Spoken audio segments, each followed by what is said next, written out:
mihangad sa Jesus ug miingon, Amahan, nagpasalamat ako kanimo nga namati ka kanako. Nasayod ako nga kanunay kang mamati kanako.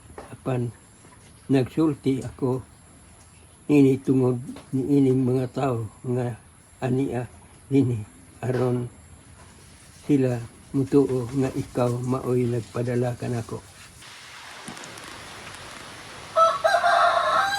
Sino din video? Mayong adlaw kaniyang tanan. Ako si Numeriano Bilyon. Nakabig ako sa Ginoo sa edad pa ako 25 o hangtod karon nagapadayon ako pag-alagad.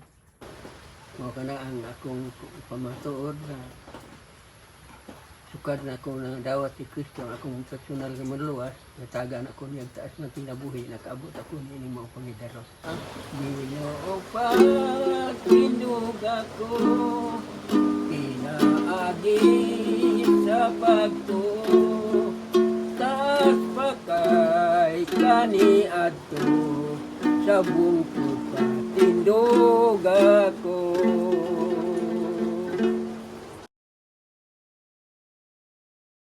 Buhay ng bawat isa sa atin ay may buwan, may araw, alam na ng Panginoon. Kaya sa buhay ni Daddy, pasalamat kami na pinaabot siya ng Panginoon ng 88. Mahabang buhay na yan.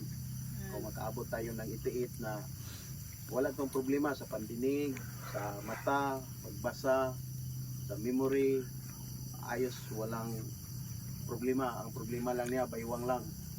Sakit lang kaya hirapan siya maglakad, no? Kaya salamat din sa Panginoon na kung tanungin namin kung hanggang kailan kaya yung buhay niya dito sa mundo, minsan sabi niya kung loobin ni Lord baka makaabot siya 200 medyo mataas. Biro lang yun, pero sabi ng banal na salita dyan sa Psalms 91 verse 16, yun ang pinakawakan namin na sabi ng Panginoon, iligtas ko siya una sa 16 na I will satisfy him with long life. Tagbaon ko siya sa taas nga kinabuhi at ipakita ko sa kanya ang kaligtasan. Nanay namin kinuha 55 years lang. Kaya kami lahat naglingkod sa Panginoon.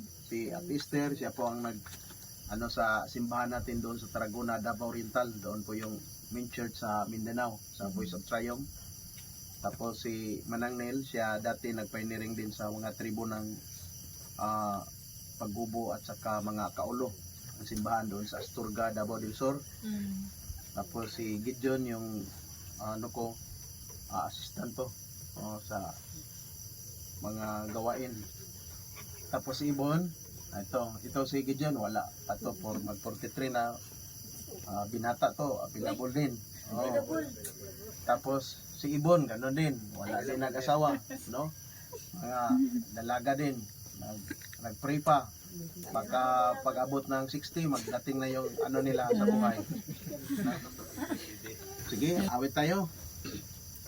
We will serve the Lord even when the trials come. No one can separate us from the love of God. Sino yung katawag? We are more than conquerors. No one can defeat us. We are chosen generation. We are the sons of God. We will serve the Lord. We will serve the Lord. As for me and my house, we will serve the Lord. We will serve the Lord. We will serve the Lord. As for me and my house, we will serve the Lord. Sa Tagalog, maglingkod kami, maglingkod kami, buong sambayanan.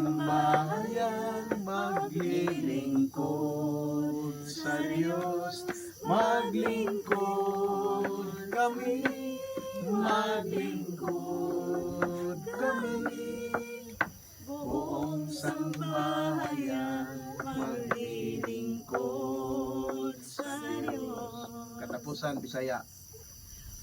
Mualagad mi, mualagad mi, tibuok panimalay, mualagad mi, sa Diyos